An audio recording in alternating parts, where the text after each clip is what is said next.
إن الحمد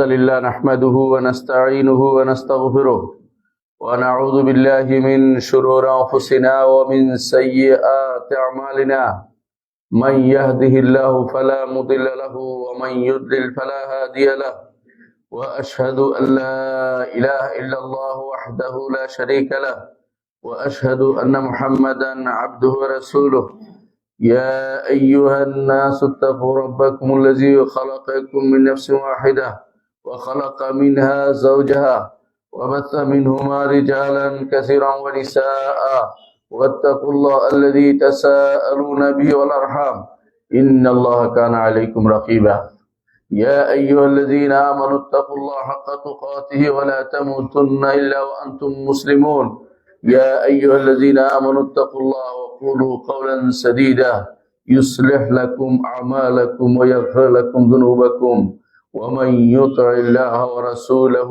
فقد فاز فوزا عظيما أما بعد فإن أصدق الحديث كتاب الله وخير الهدي هدي محمد صلى الله عليه وسلم وشر الأمور محدثاتها وكل محدثة بدعة وكل بدعة ضلالة وكل ضلالة في النار أيها الناس اتقوا الله فإن الله عز وجل أمرنا بالتقوى وفرض علينا الصيام حتى نتقي الله عز وجل সম্মানিত মুসলিয়ান ইকরাম, আমি আমার নিজেকে আপনাদেরকে আল্লাহ তাকওয়া অবলম্বন করার অনুরোধ জানাচ্ছি।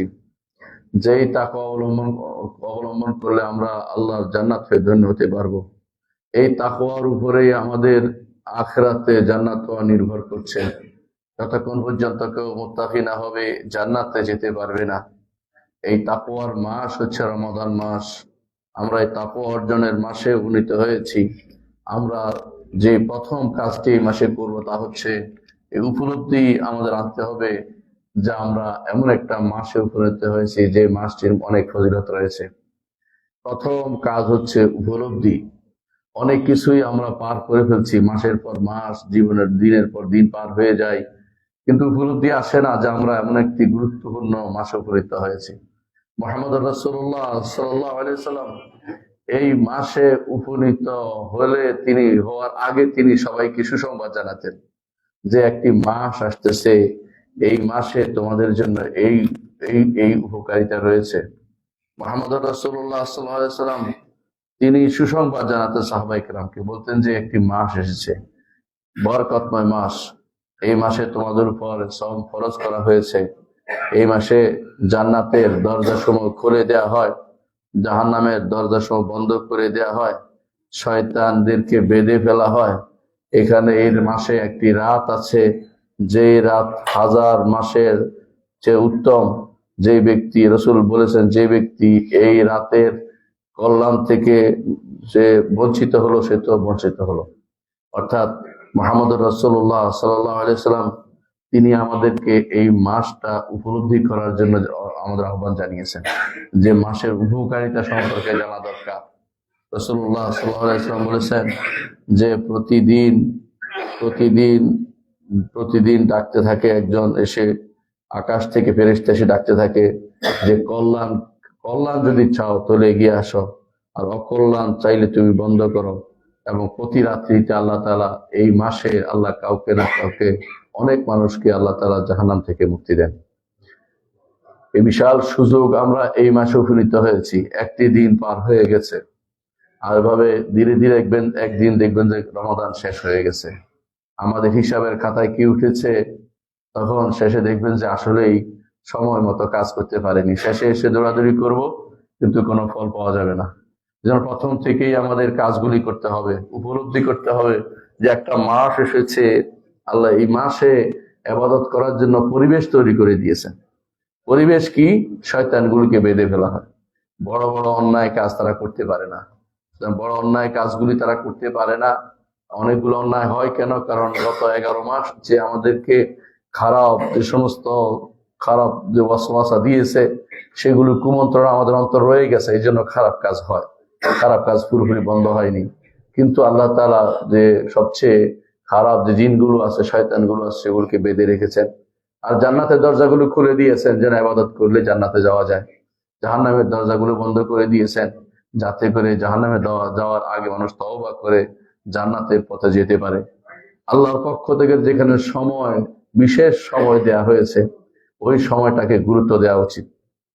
মুহাম্মদ রাসূলুল্লাহ সাল্লাল্লাহু আলাইহি সাল্লাম বলেছেন যে আল্লাহর কিছু নির্দিষ্ট ক্ষণ আছে যেগুলিতে আল্লাহ তাআলা বান্দাকে রহমত করেন।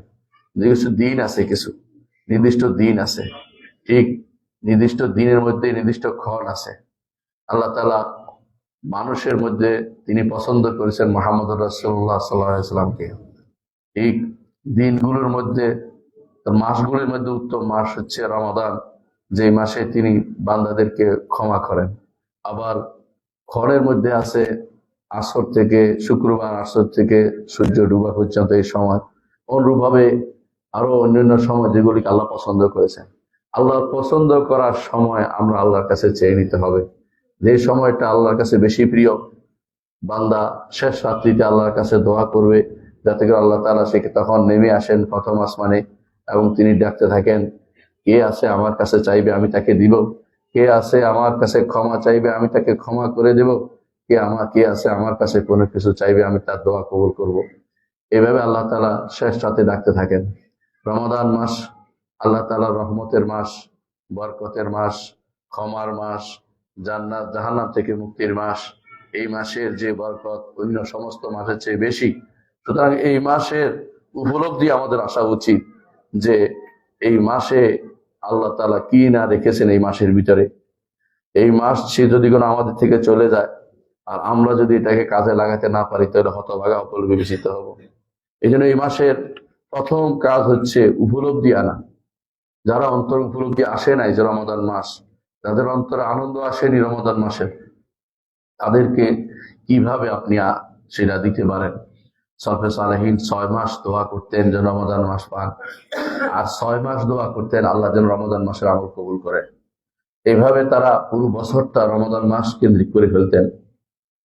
আপনার সমস্ত কাজ রমাদান মাস কেন্দ্রিক করার চিন্তা ভাবনা করবেন, যেহেতু এই মাসটি গুরুত্বপূর্ণ একটি মাস।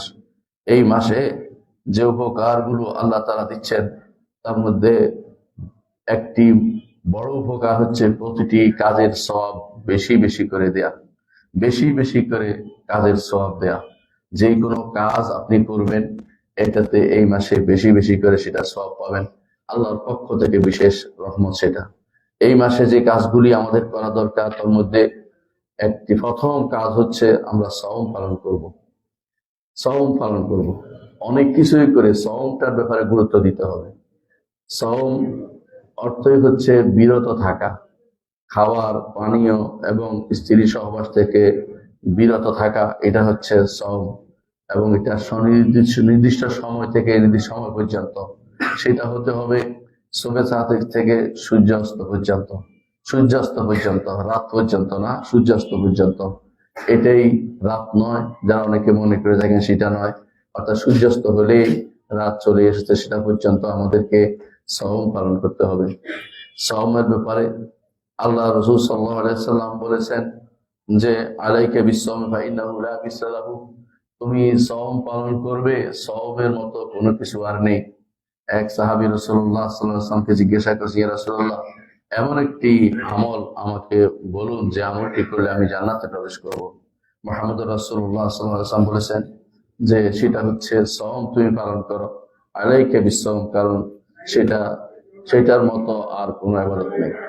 সওম কেন? সেটা হচ্ছে আত্মনিয়ন্ত্রণ, গুনাহ থেকে নিজেকে বাঁচার পথ তৈরি করা এবং ইবাদতে লেগে থাকা, সেটা হচ্ছে সওম। সুতরাং দ্বিতীয় কাজটি হচ্ছে অবশ্যই আমাদেরকে সওম পালন করতে হবে। তার ফজিলত সম্পর্কে আল্লাহ তাআলা বলেছেন, কুল্লু আমর ইবনে আদম লাহু ইল্লা সওম। হাদিসে কুদসিতে আল্লাহ তাআলা বলেন, বনি আদমের প্রতিটি কাজ তার জন্য, তবে সওম ব্যতীত। ফাইন্নাহু লি ওয়া আনা আজজি বিহি, সওম আমার জন্য এবং আমি সেটা প্রতিদান দেব। রাসূলুল্লাহ সাল্লাল্লাহু আলাইহি ওয়াসাল্লামের আল্লাহর পক্ষ থেকে যে বক্তব্যটি দিয়েছেন, এর অর্থ হচ্ছে সওম আল্লাহর জন্য একান্ত ভাবে করা হয়, কারণ সেখানে লোক দেখানোর কোনো প্রবণতা থাকে না, সেখানে কোনো রিয়া থাকে না, লোক দেখানোর প্রবণতা থাকে না।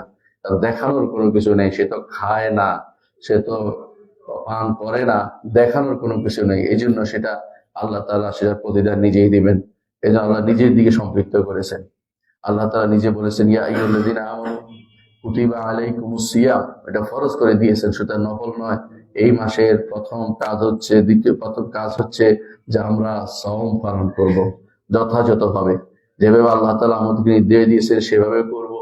কোনোভাবেই এটা প্রথম কাজ এবং এটা করতেই হবে। ইসলামের রোকনগুলির একটি হচ্ছে সওম, ইসলামের 5টি রোকনের একটি হচ্ছে সওম। সুতরাং সওমের ব্যাপারে কোন রকমের ছাড় দিবেন না। নিজের সন্তানদেরকে সওম পালনে অভ্যস্ত করে তুলবেন। পরিবারের মধ্যে যারা সওম পালন করে না তাদেরকে আলাদা করে দিবেন, তাদেরকে পরিবার থেকে আলাদা করে দিবেন। ঘরের ভিতরে বেরোজগারি যদি থাকে তাদেরকে নিজেদের পয়সায় খাওয়াবেন না, নিজেদের পয়সা তাদেরকে নিজের ঘরে রেখে দিবেন না।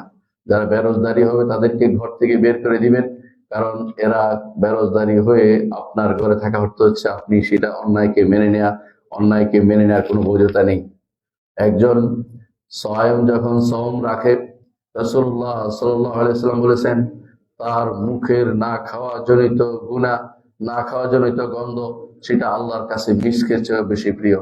না খাওয়া জনিত গন্ধ প্রিয় হওয়ার কারণ হচ্ছে সেটা আল্লাহর ইবাদতের কারণে তৈরি হয়। যেমনি ভাবে জিহাদের ময়দানে যে ব্যক্তি মারা যাবে সেই ব্যক্তির রক্তের গন্ধ মিস্কের চেয়ে বেশি সুগন্ধিযুক্ত, কারণ সেটাও আল্লাহর ইবাদতের কারণে তৈরি হয়েছে। আল্লাহর ইবাদতের কারণে যা হবে আল্লাহ তাআলার কাছে সেটা অবশ্যই বেশি প্রিয় হবে। রাসূলুল্লাহ সাল্লাল্লাহু আলাইহি ওয়াসাল্লাম বলেছেন, যে ব্যক্তি সওম পালন করবে তার জন্য 2টি খুশির বিষয় আছে। একটি হচ্ছে যখন সে ইফতার করে তখন সওম নিয়ে যে খুশি হয় যে আল্লাহ তাআলা তাকে একটি সওম আদায় করার সুযোগ করে দিয়েছেন, অথবা যখন সে ঈদ উল ফিতর আদায় করে তখনও সে খুশি হয়। আর একটি খুশি হচ্ছে যখন সে তার রবের সাথে সাক্ষাৎ করবে তখনও তার জন্য খুশি রয়েছে। সেটা হচ্ছে যে তাকে বলা হবে যে তাকে জান্নাতের বিশেষ দরজা দিয়ে তাকে জান্নাতে প্রবেশ করানো হবে, সেটা হচ্ছে রাইয়ান নামক দরজা দিয়ে প্রবেশ করানো হবে। সুতরাং এই সুযোগগুলো একজন ঈমানদার সব সময় নিতে পারে এবং সে গুরুত্বের সাথে নিবে যে সওম তার জন্য বিশাল উপকারের বিষয়। এইটা আল্লাহর নৈকট্য লাভের মাধ্যম, তাকওয়া অর্জনের মাধ্যম। এবং রাসূলুল্লাহ সাল্লাল্লাহু আলাইহি ওয়াসাল্লাম বলেছেন, সওমু জুন্নাতুন, সওম হচ্ছে ঢাল স্বরূপ। এই ঢাল জাহান্নাম থেকে বাঁচার ঢাল, যেমন তেমনি ভাবে দুনিয়াতে গুনাহ থেকে বাঁচারও ঢাল হিসাবে থাকে। একজন মানুষ সওম থাকলে গুনাহ থেকে বিরত থাকে, সেই জন্য সেটাকে ঢাল হিসাবে রাসূলুল্লাহ সাল্লাল্লাহু আলাইহি ওয়াসাল্লাম উল্লেখ করেছেন। আর সওমের মাধ্যমে গুনার কাফারা হয়, এটা রাসূলুল্লাহ সাল্লাল্লাহু আলাইহি ওয়াসাল্লাম বলেছেন। এবং রাসূলুল্লাহ সাল্লাল্লাহু আলাইহি ওয়াসাল্লাম সওমের মাধ্যমে সেটা ঈমানদারের জন্য বলেছেন, মান খুতিমা বিসিয়ামিন দাখালাল জান্নাহ, সওমের মাধ্যমে যদি কারো জীবন শেষ হয় সওম রাখতে রাখতে, তাহলে সেই ব্যক্তি জান্নাতে প্রবেশ করবে। সওমের উপকারিতার মধ্যে এটাও আছে যে যে ব্যক্তি সিয়াম রাখে তার জন্য হাসর মাঠে সুপারিশ করতে আসবে। সওম কিভাবে সুপারিশ করবে, ধরো আমরা না জানলেও চলবে, কিন্তু সুপারিশ করবে এবং তাকে জান্নাতে না নেওয়া পর্যন্ত ছাড়বে না। এটা বিশাল সুযোগ যে সওমের গুরুত্ব উপলব্ধি করে সেটা রাখা। অনেক কিছু আমরা করি, যখন সেটার ফজিলত জানি না তখন সেটা কিন্তু পাওয়া যায় না। এবং এই জন্য আলেম এবং আমেলের মধ্যে পার্থক্য এটাই, আলেম অল্প আমল করে অনেক কিছু প্রাপ্ত হয়, আর যে ব্যক্তি অনেক আমল করে কিন্তু সেগুলি সম্পর্কে জানে না, সে সেটার সওয়াবও পায় না। এজন্য আমল করলেও সেটা জানতে হবে আমাদেরকে, এই আমলের কি কি ফজিলত রয়েছে সেটা জানলে সেটা অল্প আমলে অনেক বেশি সওয়াব আমরা পেতে পারি। একজন ঈমানদার সওম অবস্থায় রোজা দোয়া করলো, সেটা দোয়া ফেরত দেওয়া হয় না। সওম অবস্থায় যদি কোনো কেউ দোয়া করে সেটাও ফেরত দেওয়া হয় না। রাসূলুল্লাহ সাল্লাল্লাহু আলাইহি ওয়াসাল্লাম আমাদেরকে জানিয়েছেন, দাওয়াতুস সাইমি লা তুরাদ, যে ব্যক্তি সওম পালন করবে তার দোয়া ফেরত দেওয়া হয় না। এই জন্য সওম পালন করে দোয়া করবেন বেশি বেশি করে, নির্দিষ্ট কোনো ক্ষণ নির্ধারণ না করে সারা দিনে দোয়া করতে পারেন। ইফতারের আগেও দোয়া করতে পারেন, অন্য সময় দোয়া করতে পারেন। তবে তাই বলে বেদাতি পদ্ধতি বানাবেন না, সবাই মিলে টেনে দোয়া করতে হবে এরকম না। নিজের মন থেকে যত দোয়া আসে সবগুলি করবেন। দোয়ার আদব হচ্ছে হাত তুলে দোয়া করা। যখনই আল্লাহর কাছে কিছু চাইবেন নিজে নিজে আল্লাহর কাছে হাত তুলে চাইবেন। হাত না তুলেও চাইতে পারেন, কোনো অসুবিধা নেই। কিন্তু রাসূলুল্লাহ সাল্লাল্লাহু আলাইহি ওয়াসাল্লামের একটি হাদিস মনে করে দিচ্ছি। রাসূলুল্লাহ সাল্লাল্লাহু আলাইহি ওয়াসাল্লাম বলেছেন, ইন্নাল্লাহ হাইয়ুন কারীমুন, আল্লাহ তাআলা লজ্জাশীল এবং তিনি দানশীল। একজন বান্দা যখন আল্লাহর কাছে চায়, হাত তুলে চায়, আল্লাহ তাআলা দুই হাতকে খালি হাতে ফেরত দিতে তিনি লজ্জা বোধ করেন। এর অর্থ হচ্ছে তিনি তিনি বান্দাকে হাত তুলে চাওয়ার মধ্যে লাভ হচ্ছে এটা, বান্দার আল্লাহর কাছে নিজেকে তুলে ধরছে যে ঈমানদার, সে আল্লাহর কাছে সে ফকির হিসাবে নিজেকে তুলে ধরছে। যত বেশি আল্লাহর কাছে নিজেকে ফকির হিসাবে তুলে ধরতে পারবেন, নিজেকে ভিখারি হিসাবে আল্লাহর দরবারে নিজেকে পেশ করতে পারবেন, ততই আল্লাহর প্রিয় বান্দা হইতে পারবেন। আল্লাহর কাছে যত বেশি ইবাদত করবেন, যত বেশি আল্লাহর কাছে চাইবেন, ততই আপনি অহংকার মুক্ত হতে পারবেন। এই জন্য আলেমরা বলেন, যখন আল্লাহ তাআলা যখন বান্দা বলে ইয়াকা না'বুদু, এর অর্থ হচ্ছে সে অহংকার থেকে মুক্ত হয়েছে। আর ইয়াকা নাস্তাঈন, আপনার কাছে সাহায্য চাই যখন বলে, তখন সে আল্লাহকে ইখলাসকে প্রতিষ্ঠিত করতে পেরেছে। এর দুটি কাজ দরকার। অহংকার মুক্ত জীবন যাপন করা দরকার। যত বেশি আল্লাহর কাছে চাইবেন, ততই আপনি অহংকার মুক্ত হতে পারবেন। এই জন্য সওমের দোয়া আল্লাহর দরবারে কবুল হয়। ইমানদারের এই জন্য সওমের ব্যাপারে গুরুত্ব সবচেয়ে বেশি দিতে হবে। প্রথম কাজ হচ্ছে আমাদেরকে সওম পালন করতে হবে। দ্বিতীয় কাজ হচ্ছে কিয়াম করতে হবে। কিয়াম মানে কি দাঁড়িয়ে থাকা নয়। কিয়াম অর্থ হচ্ছে যে রাতের বেলা কোরআন নিয়ে দাঁড়ানো। রাতের বেলা কোরআন নিয়ে দাঁড়ানো, সেটা প্রথম রাত্রি হইতে পারে, শেষ রাত্রি হইতে পারে। যখনই দাঁড়ায় তখনই সেই সুন্নত আদায় হয়ে যাবে। কিন্তু মুহাম্মদ রাসূলুল্লাহ সাল্লাল্লাহু আলাইহি ওয়াসাল্লাম তিন দিন তিনি প্রথম রাত্রিতে দাঁড়িয়েছেন, ৩ রাত্রি দাঁড়িয়েছেন, চতুর্থ রাত্রিতে তিনি আসেন নাই। কারণ তিনি আশঙ্কা করেছিলেন যে উম্মতের উপরে সেটা ফরজ করে দেওয়া হবে আর উম্মতের উপর কঠিন হয়ে যাবে। আর তিনি তো আমাদের বেশি ভালোবাসতেন। লাকাদ জাআকুম রাসূলুম মিন আনফুসিকুম আজিজুন আলাইহি মা আনিতুম হারিসুন আলাইকুম বিল মুমিনিনা রাউফুর রাহিম। এই জন্য তিনি চতুর্থ রাতে আসেননি। তারপর তিনি বলেছেন, আমার আশঙ্কা হয়েছিল যে তোমাদের উপর ফরজ হয়ে যাবে। কিন্তু সেটার ফজিলত তিনি বর্ণনা করেছেন। তিনি বলেছেন, মান কামা রমাদানা ঈমানান ওয়া ইহতিসাবান গুফিরা লাহু মা তাকাদ্দামা মিন যামবি। যে কেউ রমাদান মাসে কিয়াম করবে, কিয়াম অর্থ রাতের বেলা দাঁড়াবে, ঈমানান ওয়া ইহতিসাবান, আল্লাহর উপর ঈমান রেখে এবং সওয়াবের আশা করে, আল্লাহ নির্দেশ দিয়েছেন সেই জন্য সেটা প্রতিপালন করছেন, এবং ইহতিসাবান, যে সওয়াবের আশা করছি, জান্নাতে যাব, আল্লাহর নৈকট্য প্রাপ্ত হব, এইটা করে যে ব্যক্তি রাতের বেলা কিয়াম করবে, গুফিরা লাহু মা তাকাদ্দামা মিন যামবি, তার পূর্বের গুনাহসমূহ আল্লাহ ক্ষমা করে দিবেন। এই হাদিস থেকে বোঝা যায় যে ঈমানদার কিয়ামের ব্যাপারে গুরুত্ব দিবে। কিয়াম যদি কোনো জামাত হয়, জামাত হইলে জামাতে পড়া উত্তম শেষ রাত্রি পড়ার চেয়েও। যেটার জন্য জামাত আছে এটা মসজিদে পড়া উত্তম, আর যেটার জন্য জামাত নাই সেটা ঘরে পড়া উত্তম। যেহেতু তাহাজ্জুদ কোনোদিন জামাতের সাথে পড়ার নিয়ম নাই নিয়মিত, কিন্তু যেটা তারাবি যেহেতু প্রথম রাত্রিতে, সেটা প্রথমেই পড়া রাসূলুল্লাহ সাল্লাল্লাহু আলাইহি ওয়াসাল্লাম আদর্শ প্রথম রাত্রি থেকে, সেই জন্য সেটা জামাতের সাথে পড়া এবং মসজিদে সবাই সাথে পড়া সেটা উত্তম। এটাকে কেউ যদি মনে করে যে শেষ রাত্রে পড়বো, যে অনুত্তম কাজ করেছে, বরং তাকে প্রথম রাত্রিতে পড়াই বেশি উত্তম। এইটা মসজিদগুলোকে আবাদ করা হয় এবং মুসলিমদের দ্বীনের মধ্যে যে আনন্দ আছে সেটা প্রকাশ করা হয়। এটাকে একটা আনন্দ মুখর হিসাবে আপনি নিতে পারেন যে রমাদান মাস আমরা আমাদের মসজিদগুলোকে রাত দিন সমান করে ফেলবো, ইবাদতের অবস্থা বানিয়ে ফেলবো। মুহাম্মদ রাসূলুল্লাহ সাল্লাল্লাহু আলাইহি ওয়াসাল্লাম যেভাবে 3 দিন তিনি তারাবি পড়েছিলেন, সেইভাবে আমাদেরকে তারাবি পড়তে হবে। বিশেষ কারণে তিনি হয়তো কন্টিনিউ করেননি, কিন্তু সেটা আমাদের যেহেতু সেই কারণ নেই, আমাদেরকে সেই কাজটি করে যেতে হবে, কিয়াম করতে হবে।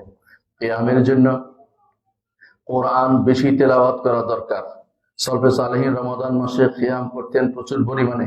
এমনকি কোন তাবেঈ থেকে কোন সাহাবী থেকে এত বেশি পরিমাণ কোরআন তেলাওয়াতের কথা বর্ণিত হয়েছে, যেগুলো এখন আপনাদের কাছে আশ্চর্যজনক মনে হবে যে এত বেশি কিভাবে তারা খতম করতেন। ইমাম শাফি রহমতুল্লাহ আলাইহি রমাদান মাসে 60 বার কোরআন খতম করতেন। 60 বার, একবার দুইবার না, 60 বার। ইমাম আবু হানিফা রহমতুল্লাহ আলাইহি তিনি সালাতের মধ্যে কোরআন খতম করতেন। এইভাবে সালাতের মধ্যে পরপর কোরআন খতম করা, তাদের 3 দিনের মধ্যে কোরআন খতম করা তাদের অনেক তাদের থেকে বর্ণনা এসেছে। এটাকে অনেকের কাছে মনে হবে এটা কিভাবে সম্ভব, কিন্তু আল্লাহ তাআলা যার জন্য সহজ করে দিয়েছেন তিনি শুধু বুঝতে পারেন কিভাবে সেটা সম্ভব। হ্যাঁ, যদি কোনো কেউ বুঝে পড়তে চায় তাহলে 3 দিন, সর্বনিম্ন 3 দিনে তিনি বুঝে বুঝে পড়বেন। আর যে ব্যক্তি শুধু তেলাওয়াত করতে চায় সেই জন্য তেলাওয়াতে যত দ্রুত পড়তে পারে, যত সুন্দরভাবে পড়তে পারে, যত বেশি পড়তে পারে সেটা তার জন্য উত্তম। কারণ কোরআনে কারীম নাজিল হয়েছে 3টি কারণে। একটি হচ্ছে তেলাওয়াত করার জন্য, প্রথম হচ্ছে তেলাওয়াত করার জন্য। আর তেলাওয়াতে 1 হরফে 10 নেকি সেটা রয়েছে। সুতরাং রমাদান মাসে কিয়ামের গুরুত্ব এখানে যে এখানে আল্লাহর কোরআন নিয়ে আপনি পড়বেন। দ্বিতীয় হচ্ছে তেলাওয়াতের সাথে দ্বিতীয় উপকারিতা হচ্ছে তাদাব্বুর করবেন, কোরআন আয়াত নিয়ে চিন্তা করবেন। তৃতীয় হচ্ছে সেটাকে আমলে পরিণত করবেন। আল্লাহ তাআলা কোরআনে যা বলেছে সেটাকে আমল করবেন। সেই জন্য কোরআন যেহেতু 3টি কারণে নাজিল হয়েছে, রাতের বেলা যখন কেউ কিয়াম করে তখন কোরআন নিয়ে তিলাওয়াত করা, তাদাব্বুর করা একটা বিশাল সুযোগ তার এসে যায়। এমনকি আমলও করতে পারেন। মুহাম্মদ রাসূলুল্লাহ সাল্লাল্লাহু আলাইহি ওয়াসাল্লাম যখন রাতের বেলা তিনি তাহাজ্জুদে দাঁড়াতেন, তখন তিনি যখন কোন রহমতের আয়াত আসতেন আল্লাহর কাছে রহমত চাইতেন। যখন আযাবের আয়াত আসতো আল্লাহর কাছে তিনি আযাব থেকে পরিত্রাণ চাইতেন। এভাবে মুহাম্মদ রাসূলুল্লাহ সাল্লাল্লাহু আলাইহি ওয়াসাল্লাম কোরআনকে তিলাওয়াত, তাদাব্বুর এবং আমল 3টি সমন্বয় তিনি করেছিলেন তাহাজ্জুদের সালাতে। আমরা যদি কোনো ইমামের পিছনে সালাত আদায় করি, ইমাম কি পড়ে তা বোঝার চেষ্টা করি, কোরআনে কারীম নিয়ে যদি কোনো আমাদের জীবনটা গড়ে তুলতে পারি, অবশ্যই আমরা তিলাওয়াত, তাদাব্বুর এবং আমল 3টেই করতে পারবো। ঈমানদারের জন্য বেশি বেশি করে রমাদান মাসে কিয়ামে অংশগ্রহণ করবে। দুর্ভাগ্যবশত অনেকেই দেখি আমরা যখনই রমাদান মাস আসে তারা প্রথমেই আসে সালাতের মধ্যে যারা হাজির হয় ধীরে ধীরে কমতে কমতে শেষে 2-3 জনের বেশি থাকে না। এটা খুবই দুঃখজনক। বেশিরভাগ এলাকাতে সেটা দেখা যায়। 8 রাকাতের পর সবাই চলে যাওয়া এটা সুন্নাহ বিরোধী কাজ। ইমাম যতক্ষণ পড়ে ততক্ষণ পড়া উচিত, এটা নীতি বানিয়ে ফেলা উচিত। অনেকেই মনে করেন যে 8 গণা দরকার। অন্য সময় তারা রাসূলুল্লাহ সাল্লাল্লাহু আলাইহি ওয়াসাল্লামের সুন্নাহর যেসব নির্দেশনা বা আকীদার নির্দেশনা মানার প্রতি কোনো গুরুত্ব দেন না, কিন্তু যখন এই 8 পড়ার কথা মনে আসে তখন তাড়াতাড়ি করে সেটাই মেনে নেন, কারণ তারা শুধু ছাড় খোঁজে। নিঃসন্দেহে আপনি কম পড়লেও কেউ বাধা দিবে না, কিন্তু এই সুযোগকে হাতছাড়া করার কোনো মানে হয় না। মুহাম্মদ রাসূলুল্লাহ সাল্লাল্লাহু আলাইহি ওয়াসাল্লাম বলেছেন, মান কামা মা'আল ইমামি হাত্তা ইয়ারজা কুতিবা লাহু কিয়ামুল লাইলা। যে কেউ ইমামের সাথে দাঁড়াবে ইমাম প্রত্যাবর্তন করা পর্যন্ত তার সেটা কিয়ামুল লাইল অর্থাৎ সারা রাতে দাঁড়ানোর সওয়াব লেখা হবে। আরো সুযোগ হচ্ছে মুহাম্মদ রাসূলুল্লাহ সাল্লাল্লাহু আলাইহি ওয়াসাল্লাম বলেছেন, ইমামের সাথে যেই ব্যক্তি সালাতে ইশা আদায় করবে এবং ইমামের সাথে যেই ব্যক্তি সালাতুল ফজর আদায় করবে সেও সারা রাত্রি কিয়ামের সওয়াব তার জন্য লেখা হবে। এই সুযোগগুলো আমরা নিতে পারি ইমামের সাথে থাকার কারণে। কিন্তু যদি ইমামকে ছেড়ে বেরিয়ে যাই, আমরা ভালো করে দেখেছি যারা বেরিয়ে যায় বড় কোনো কাজ করে না। তারা বেশিরভাগে বাজারে বাজারে ঘুরে কোথাও আড্ডা দেয়, অথবা তারা বিরাট বাক্সের সামনে বসে বসে হারাম দৃশ্য দেখতে থাকে। নিঃসন্দেহে রমাদান মাস আপনার জন্য বড় একটি উপকারী মাস। এই মাসে আপনি যদি কোনো ইমামের সাথে মসজিদে কিয়াম করেন সেটা আপনার জন্য বেশি উত্তম হবে, কোনো সন্দেহ নেই। রমাদান মাসের কিয়াম করার অর্থ এটা নয় যে এই মাসে কিয়াম করো পরবর্তীতে আর করবো না, তা নয়। পরবর্তী যেন এটা আপনার ধারাবাহিকতা বজায় রাখে সেটাকে আপনি খেয়াল করবেন। আর বিশেষ করে রমাদান মাসে কিয়ামের অর্থ হচ্ছে যেভাবে ইমামের সাথে নফল সালাত আদায় করেছেন সেভাবে ফরজগুলিও রমাদান মাস থেকে আপনি নিয়মিত ইমামের সাথে মসজিদে আদায় করার চিন্তা করবেন। এখন থেকে সবচেয়ে বেশি গুরুত্বপূর্ণ জিনিস হবে আপনার জন্য সালাত। রাসূলুল্লাহ সাল্লাল্লাহু আলাইহি ওয়াসাল্লামের স্ত্রীরা জানিয়েছেন আমাদেরকে হাদিসে যে রাসূলুল্লাহ সাল্লাল্লাহু আলাইহি ওয়াসাল্লাম স্ত্রীদের সাথে কথা বলতেন, যখন আযান হতো তখন তিনি আর কাউকে চিনতেন না, মসজিদে চলে যেতেন। আমাদের জীবনে একটা আদর্শ হওয়া উচিত যে মসজিদে যেন আমাদের অন্তরটা যেন রটকে থাকে। মুহাম্মদ রাসূলুল্লাহ সাল্লাল্লাহু আলাইহি ওয়াসাল্লাম বলেছেন, তিনি আরশের নিচে সেদিন আল্লাহ তাআলা আরশের নিচে সেদিন ছায়া দিবেন ওই ব্যক্তিকে যেই ব্যক্তি তার অন্তরটাকে মসজিদের সাথে এঁটে দিয়েছে। কিভাবে? কখন মসজিদে যাবে চিন্তায় যেন সে থাকে, মসজিদে গেলে তার শান্তি পাওয়া যায়, সেরকম চিন্তা চেতনা আপনার তৈরি করতে হবে। মসজিদ থেকে যেটা বের করে দিতে চায় এটা শয়তান। আপনাকে শয়তান শুধু মসজিদ থেকে বের করে দিতে চায়। দুনিয়ার শ্রেষ্ঠ জায়গা হচ্ছে মসজিদ, আর সবচেয়ে খারাপ জায়গা হচ্ছে বাজার। মসজিদে আপনার যদি ভালো না লাগে, মসজিদে আপনার যদি বের হওয়ার ইচ্ছা করে, ইমামের সাথে পড়তে ইচ্ছা করে না, কোরআন শুনতে ইচ্ছা করে না, আপনি দুর্ভাগা, আপনি রমাদান মাস থেকে উপকৃত হতে পারেন নাই। এই জন্য কিয়ামের ব্যাপারে গুরুত্ব দিবেন। এটাকে শুধু সুন্নাত মনে করে বসে থাকবেন না, না পড়লে চলবে এমন কথা প্রচার করবেন না, গুরুত্ব দিবেন পড়ার জন্য। সন্তানদের নিয়ে মসজিদে নিয়ে আসবেন, তাদেরকেও কিয়ামুল লাইল করা, তাদেরকে শিক্ষা দিবেন, এবং কোরআন পড়ার সময় তাদেরকে কিভাবে গবেষণা করতে হয়, চিন্তা করতে হয় অর্থের দিকে, সেদিকে আমাদের খেয়াল দিতে হবে। মনে রাখতে হবে, কোরআনে কারীমের অনেক আয়াত একজন মানুষের হেদায়েতের জন্য হেদায়েতের কারণ হতে পারে। এই জন্য তৃতীয় কাজটি হবে কোরআন তেলাওয়াত। রমাদান মাসে আমরা শুধু কিয়ামুল লাইলে কোরআন তেলাওয়াত করব তা নয়, এর বাইরেও কোরআন তেলাওয়াত করব। এর বাইরে যত বেশি পারি সারাদিন যখনই সুযোগ পাই কোরআন তেলাওয়াত করব। এখন কোরআন তেলাওয়াত করা এত সহজ হয়ে গেছে। একটা সময় ছিল কোরআন তেলাওয়াতের জন্য উযু করে কোরআন নিয়ে আসতে হতো, কারণ ধরতে হইতো। এখন আপনার হাতে অ্যাপস আছে, অথবা আপনি এটাকে কোনোভাবে তো একটা বানিয়ে নিতে পারেন, যেটার মাধ্যমে আপনি কোরআন তেলাওয়াত করতে পারেন। কোরআনে কারীমের বার কত বেশি তেলাওয়াত করবেন, আপনার অন্তর তত বেশি আল্লাহমুখী হবে, কোনো সন্দেহ নেই। যদি নাও বুঝেন, তারপরেও কোরআনে কারীম আপনাকে হেদায়েতের পথে নিয়ে যাবে। আর যদি বুঝেন, সেটা তো আপনার জন্য হবে সোনায় সোহাগা, আরো বেশি উপকারী হবে। এই জন্য কোরআন কারীম যত বেশি তেলাওয়াত করবেন, তত বেশি আল্লাহ নৈকট্য অর্জন করতে পারবেন। কারণ কোরআনে কারীম ছাড়া, কোরআনে কারীম আল্লাহর বাণী, এই একটি গুণ শুধুমাত্র দুনিয়াতে আমরা সরাসরি পেয়েছি। আল্লাহ তাআলার কোনো গুণ আমরা পাইনি। আমাদের উপর আল্লাহর রহমত হয়, সেটা আল্লাহর রহমত গুণের প্রভাবে সে আমাদের উপর রহমত হয়।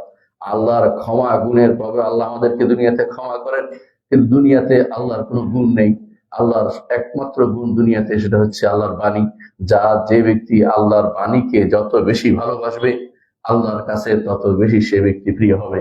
আল্লাহর বাণীকে এই জন্য যত বেশি মানুষ, যে ব্যক্তি যত বেশি পড়বে, তাদেরকে আল্লাহ তার রাসূল সাল্লাল্লাহু আলাইহি ওয়াসাল্লাম ঘোষণা করেন, তারা আহলুল কোরআন, তারা আহলুল্লাহ ওয়া খাসাতুহু, আল্লাহর পরিবার, আল্লাহর বিশেষ লোক তারা। তাদেরকে সেদিন বলা হবে, পড়ো এবং উঠতে থাকো, যেখানে তোমার পড়া শেষ হবে সেখানে তোমার মর্যাদা নির্ধারিত হবে। জান্নাতের সেই মর্যাদা পাওয়ার জন্য যত বেশি সুযোগ পাবেন কোরআন তিলাওয়াত করবেন। একজন মানুষ মসজিদে এসে একটু আগে আসবেন, মসজিদে এসে যদি কোনো আজানের পর পরে বসতে পারেন, একামত হওয়া পর্যন্ত আপনার কিন্তু যদি 10 পৃষ্ঠা পড়া হয়, যদি 8 পৃষ্ঠাও পড়া হয়, আপনি অনেক দ্রুত কোরআন খতম করতে পারবেন এবং অভ্যাসে পরিণত হয়ে যাবে। আমাদের মসজিদগুলোতে দুর্ভাগ্যবশত মসজিদের সামনে, অনেক মসজিদের সামনে আপনি কোনো কোরআন খুঁজে পাবেন না। আরব দেশে দেখবেন প্রত্যেকটি মসজিদের সামনে কোরআন দেয়া আছে। একজন মানুষ মসজিদে ঢুকে কোরআন পড়ে, অন্য গল্প করে না, পরস্পর হাসাহাসি করে না, তারা শুধু কোরআন পড়ে।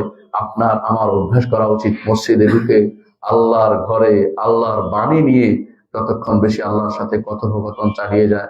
এটা হচ্ছে সবচেয়ে বড় নিয়ামত। এই নিয়ামতকে আমাদের ধরে রাখতে হবে। চতুর্থ যে কাজটি করবেন আমাদের, তা হচ্ছে খাওয়ানোর ব্যবস্থা করবেন। খাওয়ানো দুইভাবে হতে পারে। একটি হচ্ছে সাহারি খাবেন, নিজে খাবেন, অন্যদের খাওয়ানোর ব্যবস্থা করবেন। সাহারি অর্থই হচ্ছে, এই জন্য সাহারি বলা হয়, সহর বা সাহারি এই জন্য বলা হয় যে এটা গোপনে খাওয়া হয়, সাধারণত দেখানো হয় না। সেহের যেমন জাদু, যেমন মানে গোপন জিনিস, সূক্ষ্ম জিনিস, সাহারি ওই জন্য দেখা যায় না, এই জন্য সেটা সাহারি খায়। সাহারি যত দেরিতে খাবেন তত বেশি উত্তম।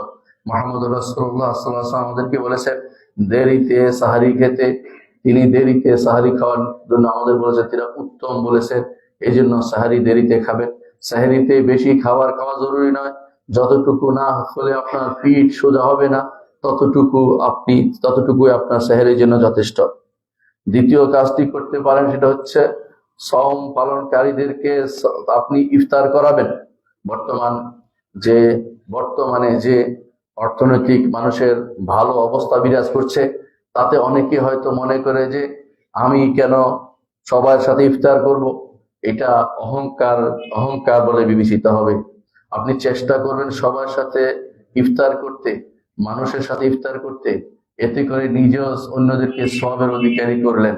কেউ যদি কাউকে সওয়াবের অধিকারী করতে চায় তার সাথে ইফতার করবেন, কারণ হাদিসে আছে রাসূলুল্লাহ সাল্লাল্লাহু আলাইহি ওয়াসাল্লাম বলেছেন, কেউ যদি কাউকে ইফতারি করায় যে ব্যক্তি সওম পালন করেছে তার তার সওয়াবের সমপরিমাণ সওয়াব সে প্রাপ্ত হবে।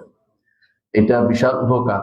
এই জন্য চেষ্টা করবেন সবার সাথে ইফতার করতে, মসজিদে থাকতে, মসজিদে সালাতটা আদায় করে তারপর যেতে, যাতে করে আপনার সালাতের তাকবীরুল উলা ফৌত না হয়ে যায়। আর তাকবীরুল উলা হচ্ছে অত্যন্ত গুরুত্বপূর্ণ ইবাদত, যেটা মুহাম্মদুর রাসূলুল্লাহ সাল্লাল্লাহু আলাইহি ওয়াসাল্লাম আমাদেরকে জানিয়েছেন। চতুর্থ যে কাজটি করবেন তা হচ্ছে বেশি বেশি দান করবেন। মুহাম্মদুর রাসূলুল্লাহ সাল্লাল্লাহু আলাইহি ওয়াসাল্লাম এই মাসে বেশি বেশি দান করতেন। এমনকি হাদিসে বুখারীতে, সহিহ বুখারীতে এসেছে রাসূলুল্লাহ সাল্লাল্লাহু আলাইহি ওয়াসাল্লাম এই মাসে প্রবাহিত বাতাসের চেয়ে বেশি দান করতেন। যখন জিবরিল তার সাথে সাক্ষাৎ করত, জিবরিল আসতেন, রাসূলকে কোরআন শোনাতেন, রাসূল জিবরিলকে কোরআন শোনাতেন। একে অপরকে কোরআন শোনানো এই মাসের একটি বৈশিষ্ট্য। হাফেজরা যারা আছেন নিজেরা শুনবে, অপরকে শোনাবেন। কোরআন সালাতের মধ্যে প্রয়োজনে দুইজনে দাঁড়িয়ে যাবেন, দুই হাফেজ একে অপরকে শোনাবেন। মসজিদ নববীতে আপনি এখনো গেলে দেখতে পাবেন যে সালাতুত তারাবির পরে বিভিন্ন জায়গায় দুইজন দুইজন করে দাঁড়িয়ে গেছে, একে অপরকে কোরআন কারীম শোনাচ্ছে, একে অপরকে কোরআন পিছনে শুনছে, একে অপরকে সেটা শুদ্ধ করে দিচ্ছে। এই সুযোগ এই মাসে যেভাবে আসে অন্য সময় আপনি সেটা পাবেন না। এই মাসে সবার সাথে ইবাদত করার যে আনন্দ সেটা আপনি অবশ্যই দিতে পারেন। রাসূলুল্লাহ সাল্লাল্লাহু আলাইহি ওয়াসাল্লাম এই মাসে বেশি বেশি করে দান করতেন, আপনিও বেশি বেশি করে দান করবেন। এই দানের জায়গা দুইটা, একটা হচ্ছে যাকাত, একটা হচ্ছে সদাকা। যত বেশি করেন এই মাসে আপনার সদাকা গুলো দিবেন, বেশি বেশি দান করবেন, কারণ এই মাসে অন্যান্য মাসের চেয়ে সওয়াব বেশি হবে দান করলে। সেই জন্য দান করবেন। আমাদের অনেক প্রতিষ্ঠান, সালাফি প্রতিষ্ঠানগুলো অনেক সময় দানের অভাবে আটকে থাকে। আপনারা জানেন আমাদের সালাফিদের সংখ্যা এমনিতেই কম, তারপরেও তাদের যারা পয়সাওয়ালা তাদের অনেকেই আমাদের সালাফিদের সাথে নেই। অল্প যারা আপনারা আছেন তারা যদি কোনো আপনাদের দানকে সালাফিদের প্রতিষ্ঠানে না দেন তাহলে প্রতিষ্ঠানগুলো ধীরে ধীরে বন্ধ হয়ে যাবে। এই জন্য বেশি বেশি করে দান করবেন। অনেকে আসে শুধু জাকাত দিতে চান, জাকাতেরও খাত আছে, সেখানেও দিতে পারেন এই সালাফিদের প্রতিষ্ঠানগুলোতে। অন্যখানে দিয়ে বেদাতকে প্রমোট করার কোনো লাভ নেই। আপনার কাজ হবে কিভাবে আকীদা ও মানহাজকে প্রমোট করা যায় সেদিকে খেয়াল করা। এই জন্য ভালো করে খুঁজবেন কোথায় সালাফি প্রতিষ্ঠান আছে, সেখানে দিবেন। আপনি এমন জায়গায় দিবেন না যেখানে দিলে তারা আকীদা বিরোধী কাজ করবে, কোরআন এবং সুন্নাহ বিরোধী শিক্ষা দিবে। সেখানে দিলে আপনার সেটার গুনাহ আপনাকে বহন করতে হবে। এই জন্য আপনি ভালো করে জেনে নেবেন কোথায় আপনার দান যাচ্ছে, কোথায় আপনি দান করছেন, সেটা আপনাকে জেনে নিতে হবে। এজন্য এই আপনাদের দান এবং আপনাদের সাদাকা, আপনাদের যাকাত, এগুলি আপনি খেয়াল করবেন যেন কোনো সালাফি প্রতিষ্ঠানে সেটা দেয়া হয়। আমাদের এই মসজিদেও আপনি দিতে পারেন, এখানেও সেরকম ব্যবস্থাপনা আছে যারা বিভিন্ন রকমের কাজ করে যাচ্ছে। এরকম আমাদের ভাইদের যারা প্রতিষ্ঠান আছে, প্রতিষ্ঠানে কিছু কিছু দানের ব্যবস্থাপনা আপনি রাখবেন। আপনার যাকাতের খাতে তাদেরকে রাখবেন যারা সহিহ আকীদা ও মানহাজের সাথে নিজেদেরকে সম্পৃক্ত করে রাখে। এই মাসে পঞ্চম যে কাজটি করবেন তা হচ্ছে লাইলাতুল কদর খুঁজবেন। কারণ রাসূলুল্লাহ সাল্লাল্লাহু আলাইহি ওয়াসাল্লাম বলেছেন, মান কামা লাইলাতুল কদর ঈমানান ওয়া ইহতিসাবান গুফিরা লাহু মা তাকাদ্দামা মিন যামবি। যে কেউ লাইলাতুল কদর খুঁজবে, যে দাঁড়াবে, লাইলাতুল কদরে দাঁড়াতে পারবে, সেই ব্যক্তি আগে সে তাকে পূর্বের গুনাহগুলো আল্লাহ ক্ষমা করে দিবেন। এর অর্থ হচ্ছে লাইলাতুল কদর খুঁজবেন। মুহাম্মদ রাসূলুল্লাহ সাল্লাল্লাহু আলাইহি ওয়াসাল্লাম লাইলাতুল কদর খুঁজেছেন এবং তিনি বলেছেন সেটা শেষ দশকে তিনি বলেছেন, আরো বলেছেন শেষ দশকের বিতিরগুলোতে, বেজোড়গুলোতে তোমরা খোঁজো। এই জন্য যখন শেষ দশক আসবে অবশ্যই লাইলাতুল কদর খুঁজবেন। এবং রাসূলুল্লাহ সাল্লাল্লাহু আলাইহি ওয়াসাল্লাম অন্য কোনো সময় সারা রাত্রি ইবাদত করতেন না, কিন্তু শেষ দশকে তিনি সারা রাত্রি ইবাদত করতেন, পরিবারকে জাগাতেন, নিজে জাগতেন এবং তিনি পরিবারের কাছে যাওয়া বন্ধ করে দিতেন। এর অর্থ হচ্ছে এই লাইলাতুল কদর খোঁজা এটা বিরাট গুরুত্বপূর্ণ একটি কাজ। এই মাসে এই কাজটি আমরা করবো ইনশাআল্লাহ। লাইলাতুল কদর খায়রুম মিন আলফি শাহর, 1000 মাসের থেকে উত্তম। এর অর্থ হচ্ছে আলেমরা বলেন 84 বছরের মতো একটা ইবাদত করলে, 84 বছর যদি আপনি ইবাদত করতে পারেন তাহলে অসুবিধা কি? এই মাসের এই সুযোগটা আপনি নিতে পারেন। এই সুযোগটা নেওয়ার জন্য ষষ্ঠ কাজটি করবেন, এতেকাফ করবেন। যে কেউ এতেকাফ করবে শরিয়া মোতাবেক এতেকাফ। অনেকে মসজিদে বসে মোবাইল চালায়, দুনিয়ার খবর নেয়, এতেকাফ সেটা হয় না। এতেকাফ হইতে হলে আল্লাহর জন্য একান্ত হওয়া, ওকুফ অর্থ হচ্ছে আল্লাহর জন্য নিজেকে নিবেদিত করা। আপনি যদি কেউ দুনিয়াকে ছাড়তে না পারছেন, মসজিদে বসে বসে দুনিয়ার খবর নিচ্ছেন, বাজারের হিসাব নিচ্ছেন, বাজারে কি হলো সেটার খবর নিচ্ছেন, সম্পদের হিসাব নিয়ে বসে আছেন, আপনি আল্লাহর জন্য ওকুফ করেন নাই, আল্লাহর জন্য একান্ত হননি। একান্ত হয়ে যান, দুনিয়ার 10টা দিন ছেড়ে দেন, কি হবে? কিছুই হবে না। কত 10 দিন আপনি দুনিয়ার জন্য দিয়েছেন, আল্লাহর জন্য 10টি দিন দেওয়ার চেষ্টা করুন। এই 10টি দিনে হতে পারে এই 10টি রাত যদি আপনি ইবাদত করতে পারেন, এমনকি যদি এতেকাফ করেছেন লাইলাতুল কদর পাওয়ার জন্য, এই নিয়তে যদি ঘুমিয়েও থাকেন, অন্যায় করেন না কিন্তু ঘুমিয়েও ছিলেন, তারপর আপনি লাইলাতুল কদর পেয়ে যাবেন। সুতরাং এই সুযোগ আপনি কেন হাতছাড়া করবেন? সব ছেড়ে দিয়ে যুবক বৃদ্ধ সবাই জন্য আমরা অনুরোধ করবো তারা যেন মসজিদে এতেকাফ করেন, যেই মসজিদে জুমা হয়, কারণ জুমার জন্য যাতে আপনাকে বের হইতে না হয়। এবং নারীদেরকেও আমরা বলবো, আপনার এতেকাফ করবেন যদি আপনার ঘর সামলার মতো লোক থাকে, যদি আপনার স্বামী যদি কোনো এতেকাফে থাকে অথবা অসুবিধা না থাকে, আপনি ঘরে সামাল দিতে পারলে আপনি এতেকাফ করতে পারেন, তাও মসজিদে। ঘরে কোনো নারীর এতেকাফ হয় না, এটা শরীয়ত সম্মত জিনিস নয়। আল্লাহ তাআলা বলছেন আনতুম আকিফুনা ফিল মাসাজিদ, এতেকাফ শুধু মসজিদে হয়, ঘরে সেটা হয় না। সপ্তম যে কাজটি করবেন তা হচ্ছে রমাদান মাসে একটু উমরা আদায় করবেন। মুহাম্মদ রাসূলুল্লাহ সাল্লাল্লাহু আলাইহি ওয়াসাল্লাম বলেছেন উমরাতুন ফি রমাদান তা'দিলু হিজ্জাতাম মাই, রমাদান মাসে উমরা করা আমার সাথে এক হজ করার মতো। সুতরাং রমাদান মাসে যাদের সামর্থ্য আছে, রমাদান মাসে তারা অবশ্যই একটি উমরা আদায় করার চেষ্টা করবেন। রমাদান মাসে যে কোনো সময় আপনি করতে পারেন, উমরা করলে আপনি রাসূলের সাথে হজ করার মতো সওয়াব আপনি পাবেন।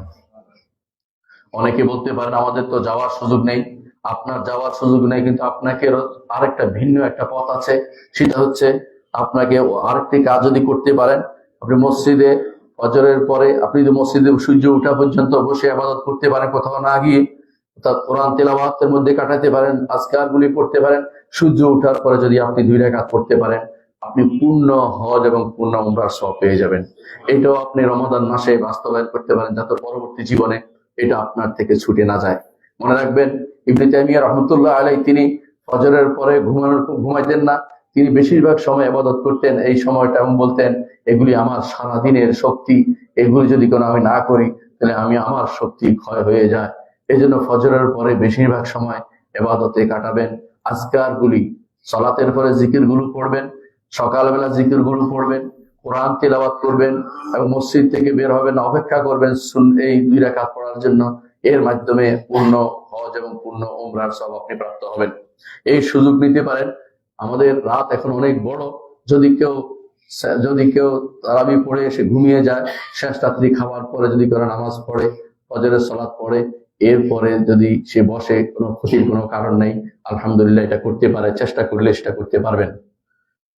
8 নম্বর যে কাজটি করবেন সেটা হচ্ছে যাকাতুল ফিতর দেওয়ার জন্য আগে প্রস্তুতি নেবেন।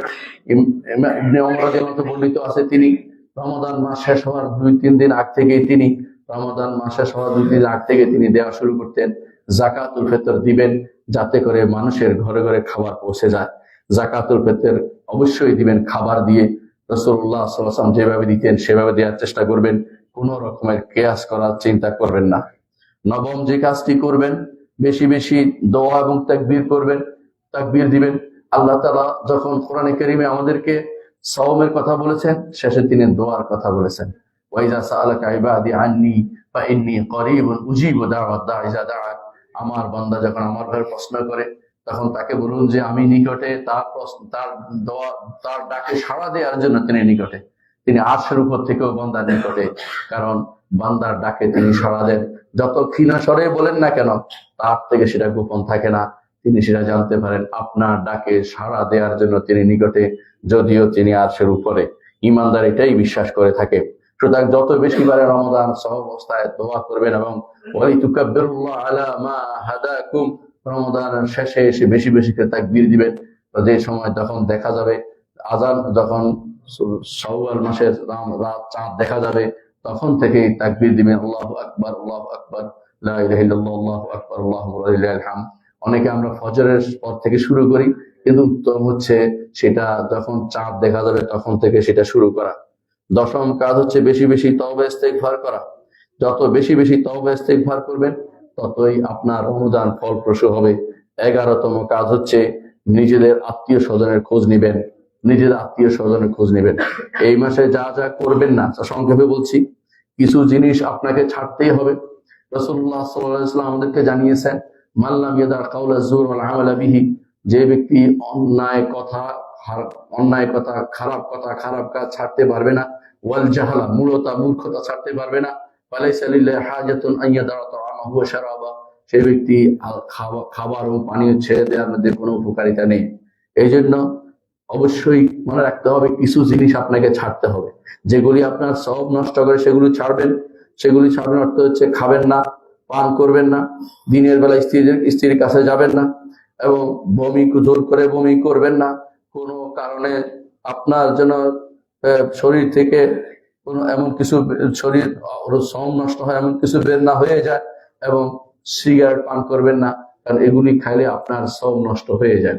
এগুলি খেলে আপনার সওয়াব নষ্ট হয়ে যাবে। এগুলি থেকে আপনাকে দূরে থাকতে হবে। দ্বিতীয় যে তা থেকে দূরে থাকবেন তা হচ্ছে আপনি গুনাহ কাজ থেকে দূরে থাকবেন, চারিত্রিক যে উৎকর্ষতা সাধন করবেন, এবং খারাপ কাজ থেকে দূরে থাকবেন। এর মধ্যে কয়েকটি নাম উল্লেখ করব। গীবত চর্চা ছেড়ে দিবেন।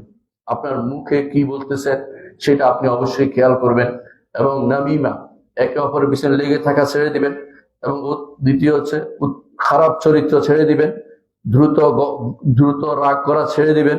বরং কেউ যদি আপনাকে খারাপ কিছু বলে, গালি দিয়ে, আপনি বলবেন ইন্নী সয়েম, ইন্নী সয়েম, আমি সওম পালনকারী আছি, আমি সওম। নিজেকে স্মরণ করবেন না, তাকেও স্মরণ করিয়ে দিবেন যে সওম পালনকারী গরম হতে পারে না, রাগ করতে পারে না। তৃতীয় হচ্ছে মিথ্যা ছেড়ে দিবেন। মানুষকে ধোঁকাবাজি করা ছেড়ে দিবেন, এবং মিথ্যা সাক্ষ্য দেওয়া ছেড়ে দিবেন, মিথ্যা কথা বলা ছেড়ে দিবেন। এগুলি আপনার খারাপ গুনার কাজ, এগুলি থেকে আপনাকে মুক্ত থাকতে হবে। চতুর্থ যা ছেড়ে দিবেন তা হচ্ছে এমন টিভির সিরিয়াল দেখা ছেড়ে দিবেন, টিভি দেখা ছেড়ে দিবেন, হারাম দৃশ্য দেখা ছেড়ে দিবেন। হাতের মুঠোতে যদি হারাম দৃশ্যই আসে, হাতের মুঠোটাকে ভেঙে ফেলবেন। মুঠোফোনটাকে রাখবেন না যেটা শুধু হারাম দৃশ্য আছে। হারাম গান শুনবেন না, হারাম শব্দ শোনার দরকার নেই। এগুলো থেকে দূরে থাকবেন।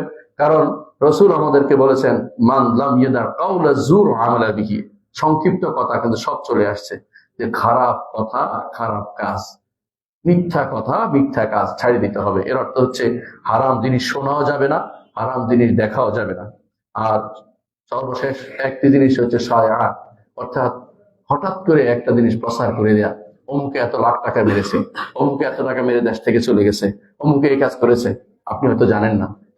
এইটার কারণে হয়তো হাসরের মাঠে আটকা পড়ে যাবেন। মিথ্যা কথা যত বেশি প্রচার করবেন তত বেশি আপনি বিপদে পড়ে যাবেন। কারণ রাসূলুল্লাহ সাল্লাল্লাহু আলাইহি ওয়াসাল্লাম বলেছেন, কাফা বিল মারই কাযিবান আন ইউহাদ্দিসা বিকুল্লি মা সামিআ, একজন মানুষের জন্য মিথ্যাবাদী হওয়ার জন্য যথেষ্ট যাই শুনে তাই সে প্রচার করে। আমরা এখন দেখতে পাই বেশিরভাগ মানুষ, ফেসবুক মানে হচ্ছে এটা মিথ্যার একটা কারখানা। যত বেশি মানুষ মিথ্যা কথা বলবে, শেষে দেখবেন যে দিন শেষে কিছুই না, সত্য নাই, সত্যতার লেশ মাত্র নাই। কিন্তু প্রচার প্রসারের সেরা, যত বেশি মিথ্যাচার ফেসবুকে হয় আর কোথাও এত বেশি মিথ্যাচার হয় না। এই জন্য পারতপক্ষে থেকে বেরিয়ে আসবেন। যদি আপনি দাওয়াতের ইচ্ছা না থাকে, যদি কোরআন এবং সুন্নাহ দিয়ে ভালো কিছু দেওয়ার সে ক্ষমতা না থাকে, আপনার জন্য ফেসবুকে চালানো জায়েজ হবে না। কারণ আপনি শুধু অন্যায় দেখবেন, অন্যায় শুনবেন, খারাপ কিছু শুধুমাত্র আপনার চোখের সামনে দিয়ে আসবে। এগুলি থেকে দূরে থাকবেন। অনেকে আছে একটা কিছু প্রচার করতে খুব ভালোবাসে, এজন্য ফেসবুকে ছেড়ে দেয়, ফেসবুকে ব্যবসা করে, অনেকে পয়সাওয়ালা হয়ে যায়। অনেক নারী আছে ফেসবুকে নিজেকে প্রদর্শনী করে ব্যবসা করছে। এগুলি সব হারাম কাজ, এগুলি থেকে আপনাকে দূরে থাকতে হবে। 3 নম্বর যে কাজটি করতে হবে, বাদ দিতে হবে যে কাজগুলো, সেটা হচ্ছে খারাপ অভ্যাস পরিত্যাগ করতে হবে। এই খারাপ অভ্যাসের মধ্যে আছে বেশি বেশি ঘুমানো। অনেকে আছে ফজরের পর থেকে ঘুম শুরু হয়, অথবা ফজরের আগ থেকে অনেকের ঘুম শুরু হয়, সেটা একেবারে আসর পর্যন্ত লম্বা করে টেনে নিয়ে যায়। আসলে ইমামরা বলেছে যদি কেউ রাতের বেলা ঘুমিয়েছে আর যদি মাগরিবের পরে উঠছে, তার সওমই হবে না। কারণ সে তো নিয়তে করেনি, সে তো ঘুমিয়েছিল, সে তো কোনো বুঝতেই পারে না কি হয়েছে। সুতরাং বোঝা গেল যে আপনার এত বেশি বেশি ঘুমানো উচিত নয়। সেখানে পরিমিত ঘুম যাওয়া উচিত। যতটুকু ঘুম না গেলে আপনার শরীর সুস্থ থাকবে না, অতটুকু শুধু ঘুমাবেন, ঘুম দিয়ে কাটিয়ে দেওয়া অভ্যাস পরিত্যাগ করতে হবে। 3 নম্বর, দ্বিতীয়, অনেকে দেখা যায় সালাতকে জামাতে সালাত পড়ে না, সওম রাখছে কিন্তু সালাত আদায় করে নাই, তার সওম হচ্ছে না। কারণ সওম তো পড়তে হবে, আর জামাতে পড়লে বহুগুণ সওয়াব পাওয়া যাবে। এটা থেকে সে বিরত থাকছে। যদি সালাতই না পড়ে তার সওম হবে না। আর সওম রাখছে, জামাতে সালাত পরিত্যাগ করছে, অনেক সওয়াব থেকে মাহরুম হয়ে গেছে। এই জন্য ইমানদার যেন, সে ব্যক্তি যেন রমজান মাসে থেকেই প্রত্যেকটি সালাত সে যেন জামাতের সাথে পড়ার গুরুত্ব দেয়, সেটা খেয়াল রাখবেন। চতুর্থ, অনেকের অভ্যাস আছে খাবারের ব্যাপারে খুব বাহারি ইফতারি ব্যবস্থা করে। এমন ইফতার খেয়ে আপনি 3 দিনের খাবার খেয়ে ফেলেছেন, মনে হয় যেন আপনি বিশাল ভুল করে ফেলেছেন না খেয়ে দিনের বেলা, এখন সব খেয়ে ফেলবেন। এটা রাসূলুল্লাহ সাল্লাল্লাহু আলাইহি ওয়াসাল্লাম আদর্শ ছিল না। রাসূলুল্লাহ সাল্লাল্লাহু আলাইহি ওয়াসাল্লাম কিছু জিনিস খেতেন, অল্প কিছু মুখে দিতেন, তিনি রোতাব খেতে যদি পেতেন, নাহলে খেজুর খেতেন, নাহলে পানি দিয়ে ইফতার করতেন। আর আপনার ইফতারের মধ্যে যে আইটেম গুলো আছে, এই আইটেমের টাকা বাঁচিয়ে যদি আখিরাতের সঞ্চয় করতে পারেন, গরিবকে দিতে পারেন, কোনো প্রতিষ্ঠানে দিতে পারেন যেগুলো চলছে না, সালাফি প্রতিষ্ঠানগুলো দিতে পারেন, অনেক সওয়াবের কাজ হবে। বেশি বেশি খাওয়া কোনো গুনাহ, তাই এই মাসে বেশি বেশি খেলে কোনো জিজ্ঞাসা করা হবে না, এই কথা সত্য না। যত অন্যায় করবেন, যত ইসরাফ করবেন, এর জন্য অবশ্যই জবাবদিহি করতে হবে। চতুর্থ, আরেকটি কাজ দেখা যায়, সেটা হচ্ছে অনেকেই রাতের বেলা জাগ্রত থাকেন বিনা কারণে। বিনা কারণ অর্থ হচ্ছে দিনের কারণে, সেটা আলাদা কথা, শরীয়তের কারণে আলাদা কথা। অনেকে আছে রাতের বেলা রাত জেগে আছে, রমজান মাসে সারা রাত ধরে জেগে থাকেন, কোনো কারণ নাই, আড্ডা মারছেন, এটা শরীয়ত অনুমোদিত না, এটাও জায়েজ না, এটাকে আপনাকে ছেড়ে দিতে হবে। অনেকে আছে হাতের মুঠোর ভিতরে সারাক্ষণ খেলাতে লিপ্ত আছেন, এই খেলা শেষ হয় না, তার কোনোদিনই শেষ হবে না। কারণ এরা বানিয়েছে, শয়তান গুলো বানিয়ে দিয়েছে আপনাকে যে কোনো ভাবে ব্যস্ত রাখার জন্য, আপনাকে দিন এবং দুনিয়ার কাজ থেকে বিরত রাখার জন্য খেলা বানিয়ে দিয়েছেন। এই খেলা তো ভালো মানুষের কাজ হতে পারে না।